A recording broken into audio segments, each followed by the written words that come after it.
Cash Part 1, First Glance. It was a rainy Thursday in downtown Chicago when I first saw her. She walked into the coffee shop like she was chasing shelter. Hoodie damp, eyes scanning for an empty seat. I was seated in the corner, pretending to read, secretly watching the world pass by. She ordered a black coffee, no sugar, no milk. I froze. That's exactly how I take mine. It's dumb, but it felt like the universe nudged me. She sat 3 tables away, right in my line of sight. She took off her hoodie. Her hair was still wet. She looked down at her phone, then out the window, like she was waiting for someone, or maybe hoping they wouldn't come.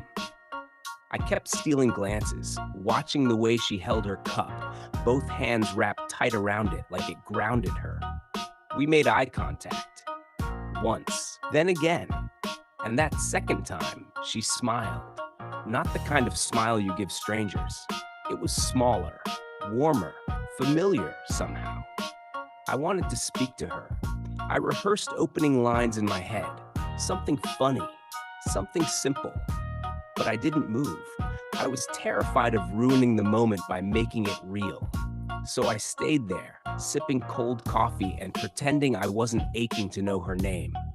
Eventually, she stood up, threw away her cup, and walked past me. She smelled like rain and something citrusy. She glanced at me one last time, like she was hoping I'd say something. But I didn't. I just watched her leave, heart thudding. Maybe that should have been the end. But 3 days later, fate gave me a second chance. Part 2, Bumped into her. It was a lazy Sunday afternoon, and I was aimlessly walking through a grocery store, more for something to do than anything I really needed.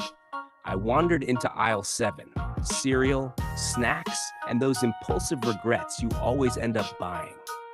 That's when I saw her again. Same red hoodie, now dry and slightly wrinkled. She was reaching for the same box of cereal I had my eye on. Our hands touched. She laughed first. "We really need to stop meeting like this," I joked, voice steadier than I felt. She looked surprised, then amused. "Or start planning it," she replied. That was the beginning. We stood there for 5 minutes talking about cereal. No, seriously. Then somehow we were sharing our favorite midnight snacks and arguing over whether Pop-Tarts count as breakfast. Her name was Elle, short for Eleanor, but only her grandmother called her that. She liked late-night drives, hated spiders, and played the piano when she was sad. I told her I was a freelance photographer. She asked if I took pictures of strangers. I said, "Only the ones I want to remember." That made her pause, smile. "So do I count?" I said nothing, just smiled. We exchanged numbers. It felt both natural and monumental, like exchanging keys to a world we hadn't built yet. We promised to grab coffee sometime soon. I told her I knew a place. She beat me to it. The next day, she texted, "Same coffee shop, tomorrow, 5 p.m., no excuses." Hash Part 3, Coffee turns into something Tokyo. The second time we met was deliberate, intentional. No rain, no accidents. She wore a green jacket this time, her hair tied up. I was there 10 minutes early, heart pounding like I was headed to a job interview. She was on time, walked in like she owned the place, and greeted me like we were old friends. We talked for 3 hours straight. She told me she used to want to be a marine biologist until she realized she hated deep water. She said her favorite movie was The Secret Life of Walter Mitty, and that she watches it whenever life feels too small. She told me her dad walked out when she was 9, and that she still doesn't know how to say goodbye without panicking. I listened. Every word was a brick, and together we were building something, a connection, a rhythm, a thread. At one point, she looked at me and asked, "Do you always look at people like they matter?" I didn't know how to answer, so I didn't. Instead, I asked her what her biggest fear was. She said, falling for someone who isn't ready to catch me. That stuck with me. Still does. When we left, I offered to walk her home. She declined, said she liked walking alone with music in her ears. But she squeezed my arm before turning away. I watched her walk until she disappeared into the city's blur of strangers and brake lights. Part 4, not quite dating. We weren't dating, not officially, but we talked every day. We met every weekend. She knew how I took my coffee, and I knew she liked to eat her fries in pairs, 2 at a time, always. We exchanged playlists. I sent her songs that reminded me of her. She sent me voice notes when she couldn't sleep. Friends asked what was going on. We're just hanging out, I'd say. She said the same to hers. Maybe it was fear.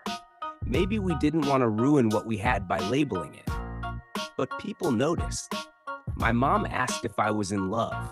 I said no, but my chest felt tight when I lied. We started doing domestic things together. Grocery shopping, Sunday brunch. I once fixed her kitchen faucet and felt weirdly proud. She called me when she locked herself out of her apartment. I drove 20 minutes to get her spare key, even though I had work in an hour. Still, we never kissed. Not once. There were moments, long glances, lingering silences, times when our hands almost touched and neither of us moved away. But it was like we were balancing on the edge of something, a cliff we were both afraid to jump from.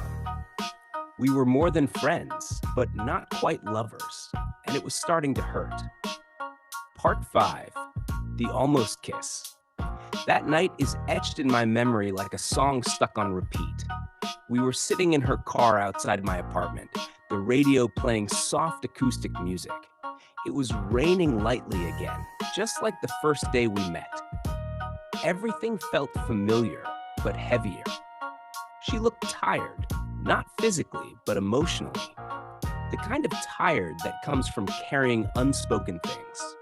She asked if I believed in soulmates. I said I wasn't sure. Then she looked at me, really looked. The kind of stare that strips you down, exposes your fear and hope and everything in between. Our faces were inches apart, the silence thick. My heart was a drum inside my chest.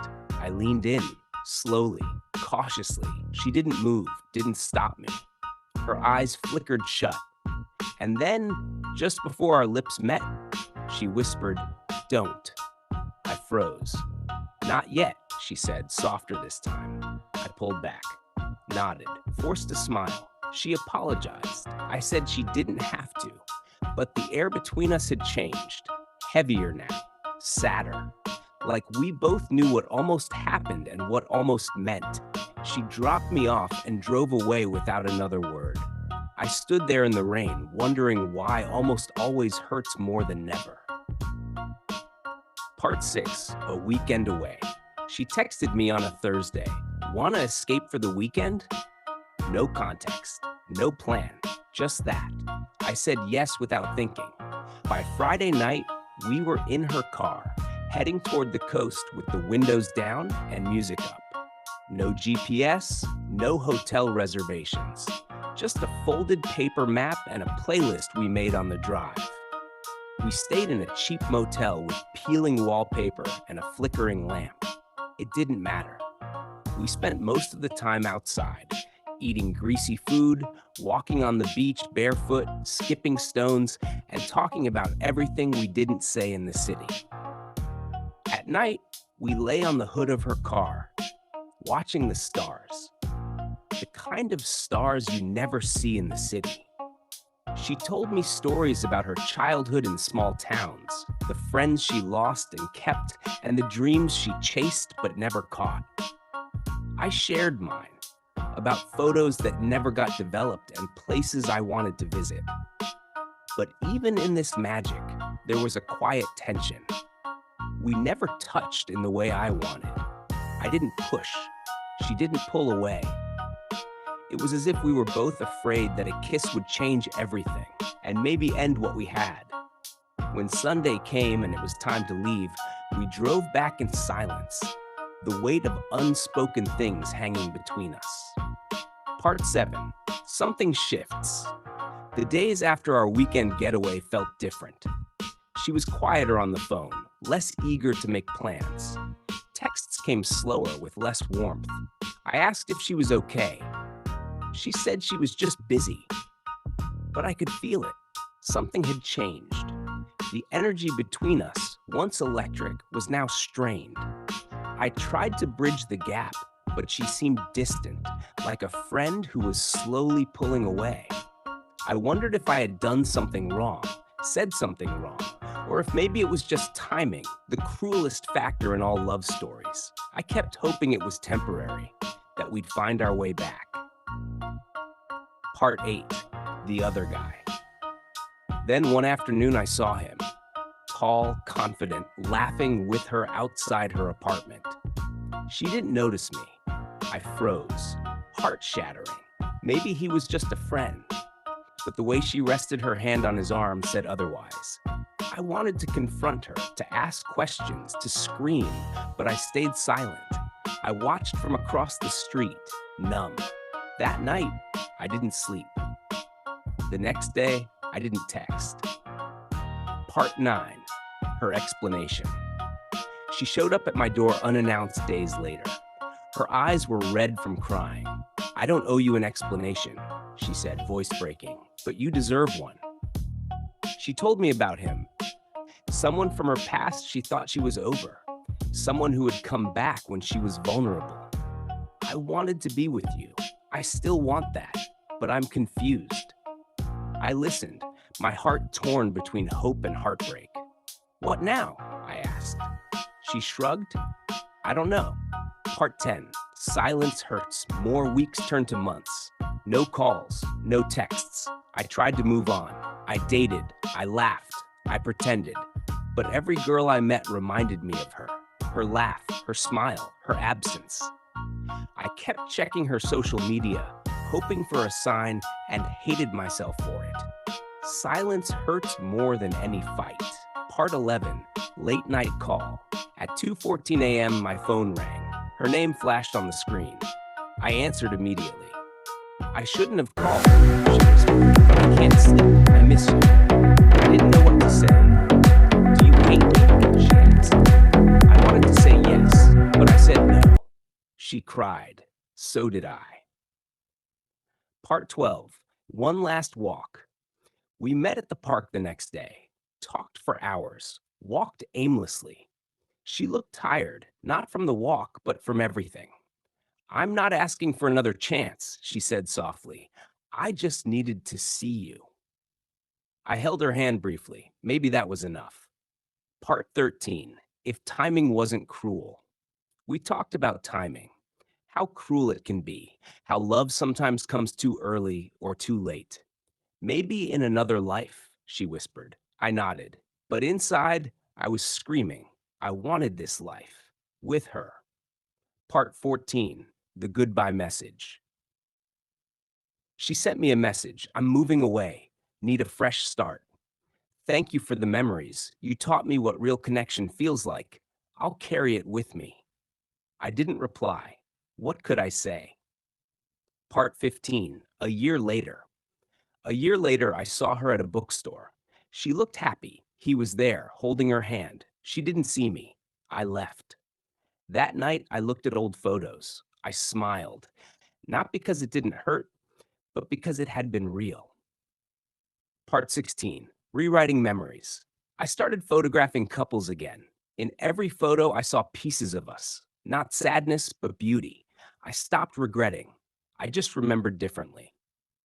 Part 17. Letters never sent. I found old letters I wrote her. Apologies. What ifs. I burned them. Not anger, release. Letting go isn't forgetting, it's freeing. Part 18. Almost lovers. We never said, "I love you." Never made promises, but it was love in its messy, silent way. We were almost lovers, and that story matters too.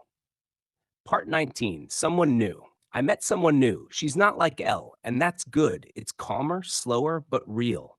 I told her our story. She said, "You loved her the best you could. Now it's my turn." Part 20, the end that wasn't love doesn't always end cleanly. Sometimes it fades, but shapes you. Elle shaped me. And wherever she is, I hope she remembers us. Not as a failure, but as a fire that once burned bright. Title: When We Were Almost Lovers. Tags: Cached love story, almost lovers, emotional drama. Description: A touching 20-part story about two people who were never officially together, but their connection changed them forever. A tale of timing, hesitation, and the beauty of something that almost was.